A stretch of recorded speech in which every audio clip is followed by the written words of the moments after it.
everyone and welcome to another episode of Rift News, the show that points out everything League related you might have missed while waiting for Super Smash Ultimate. This time we got a lot of new content that's actually not that new. Some of the things were released last week, and that's too long for any news coverage. That's why we rebranded ourselves to Rift Summary, the show where we summarize everything League related you might have missed while waiting for a game where Donkey Kong can smash.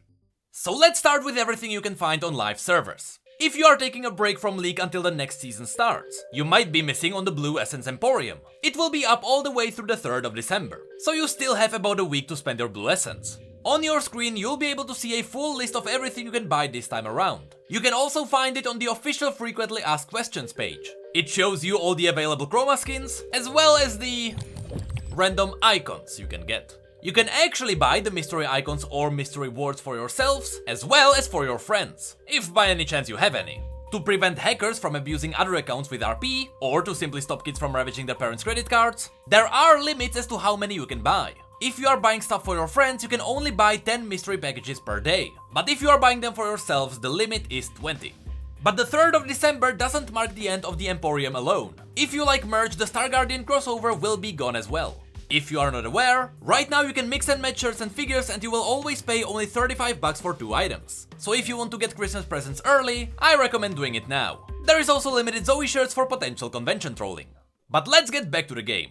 Riot also had to hotfix some of the things that clearly tip the balance of their game. Now usually we don't cover patch notes here, but we kinda have to when they contain memes. And let me tell you, Dank Harvest is definitely up there. Not just as a powerful rune, but also as a meme. It doesn't matter who you are, a mage, an assassin, a tank or a support, everybody takes Dark Harvest because it absolutely dominates late game. It makes sure that if you are doing well, the snowball doesn't stop. And on the other side, if you don't get your early stacks, you are totally screwed. That's why Riot is already nerfing it. The base damage starts 10 damage lower, and you will now get only 5 more damage rather than 8 per stack. So once you get to the 15 to 20 stacks area, you will only do about 75 bonus damage instead of the ridiculous 120.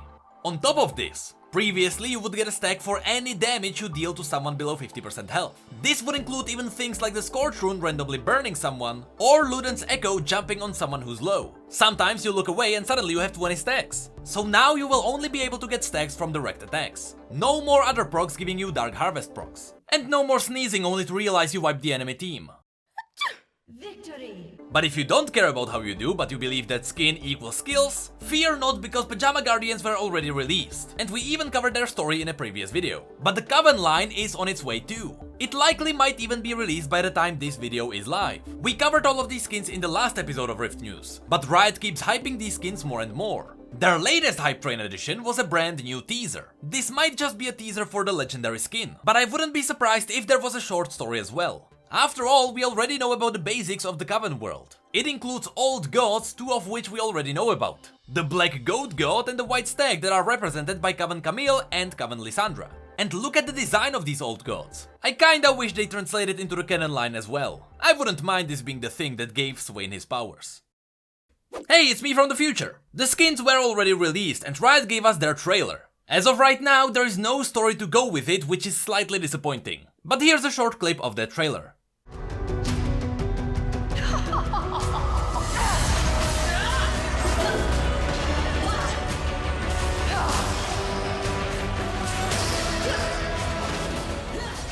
Now back to my past self.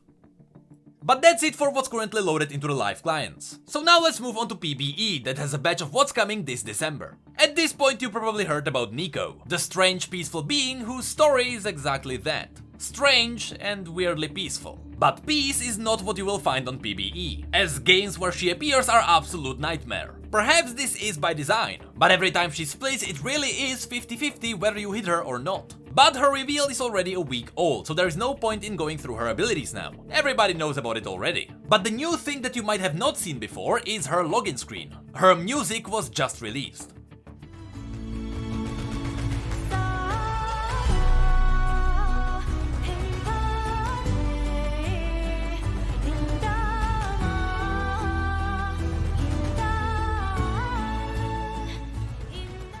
My judgment is...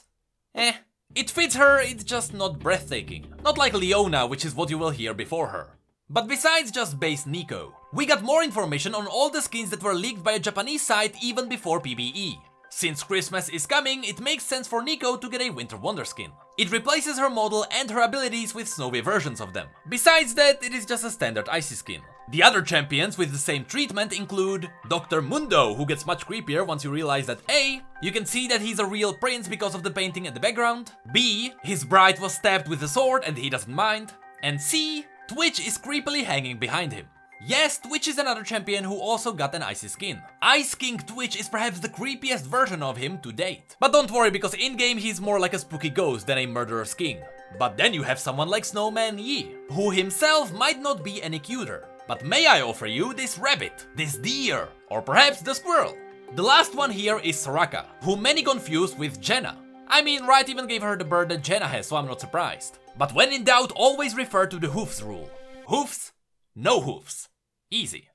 All of these skins will also get 5 chroma skins with the exception of Nico, who'll be getting 8 chroma skins. But while these skins won't be getting their gold versions, all the previous modern winter skins will. I'm saying modern because the old Workshop Nunu, Tristana and others aren't getting anything. Surrender Edge 20 were even so nice they put together a comparison for each one of them. But to the surprise of many, KDA Akali also got her golden prestige version out of nowhere. Well, I shouldn't say out of nowhere. Her popularity was made evident by many different questionable sites. But what this confirms is that you will have to bear one more opening this year. Because this Akali skin can be bought with seasonal tokens. And those tokens are usually included in loot. And this year it is winter capsules. And the last person who is getting a thing is Renekton. Yes, Renekton will join the Hextech line as the next skin exclusively for 10 gemstones. Or you can get him from loot if you are extremely lucky. In short, the Hextech skin line comes from a world in distant future. In that universe, Piltover's inventions created the Hextech Renaissance. Or an invention boom, if you will. And Renekton was an experiment. He is now half machine and half monster. As always, we also got icons for every single one of these new skins, including their golden versions, with the exception of Renekton, and even a ward together with Nico's emotes. Another thing that's being prepared on PBE is Nexus Blitz. By far the best long-term game mode Riot has ever decided to come up with. Together with Snowdown, it seems like both of these game modes should be up in December. So I know exactly what you'll be doing during the holidays. Sleeping, I know. And the last thing on PBE I wanted to mention here are the visual effects that I showed you last time. No point in going through them again. Just know that all of them are coming next patch. Now, while this is it for PBE, we still got 3 more posts to go through. First of all, Meddler talked about the current state of the game. And there is one specific part of this post that I want to show you. It is the part where he talks about what Riot wants to achieve and where they are now. Right now, Riot has 4 goals. Number 1, reduce cases of outer turrets going down too quickly, while still rewarding early aggression. Number 2, make comebacks more achievable. Number 3, have games that are a foregone conclusion and quicker, which means less time waiting for a statistically inevitable loss. And number 4, allow more flexible rune choices by decoupling rune stats from paths. And here is where Riot is right now, in his opinion. Outer turrets are falling a minute or 2 later on average, resulting in fewer laning phases ending extremely early. Average game length hasn't changed meaningfully, however, despite those later outer tower falls. That suggests some of the game resolving changes, like those 2 epic monster spawn times, are helping decided games get closed out. Also, it looks like teams aren't quite as likely to win as they were previously after taking early or mid objectives, suggesting early snowballs might be down, and comeback chance up. Need to dig into data here a lot more though. More on this next week most likely. From the post and the statistics, it looks like Riot might actually know what they are doing, and the game seems to be developing the right way. The second post is also by Meddler. It's a post about features that might change the game a lot, in a smaller ways. This is a feature that everyone should get familiar with, because ladies and gentlemen, this is our new loading screen.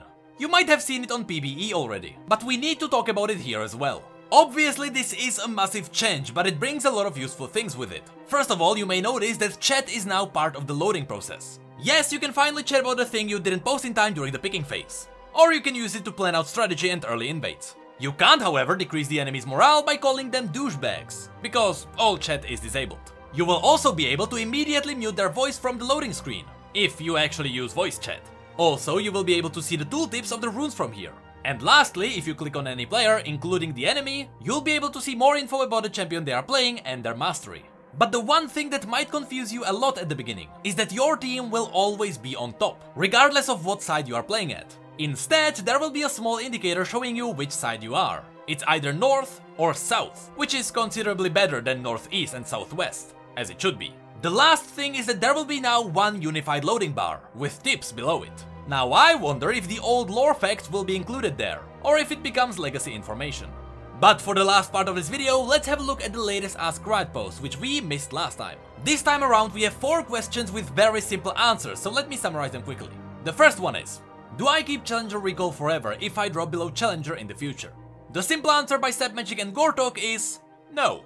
The Challenger recall is only for the current Challengers. This way you are actually motivated for staying as Challenger, instead of getting there once and then be essentially done with the game. The second question is, how will autofill work in the new ranked system? Are there any changes? Again, Magic and Gortok reveal an important change to the system. If you win as autofill in the new position ranking, you will get some LP for your primary role as well. But remember that your autofill matches will be much easier, which is why you might get less points for your primary role. The third question is, how will the balance team handle the 3-split season when it comes to tuning and large scope changes? Like preseason and midseason. How are they going to deal with 3 splits? Again, a simple answer by the same 2 guys. Preseason will remain as a bigger break at the end of the year. Splits will only serve as minor breakpoints. This means that you can expect bigger changes at the end of the year, with more balance changes implemented at the beginning of the splits, so they don't disrupt the meta in the middle of it. And the last question, next season, if you are silver and gain first split upgrade, but in split 2 you reach gold, does your whole armor set upgrade? Again, same 2 guys, yes. Your armor always reflects your current rank in the queue you are playing in, which means that my Platin 3s is for naught because I can't use it in normals. Hey, did you know that we have social media and Twitch where we talk about other league facts and stories? And did you know that we have need mugs and shirts too? The links to all of that will be below. And as always, thank you, come again.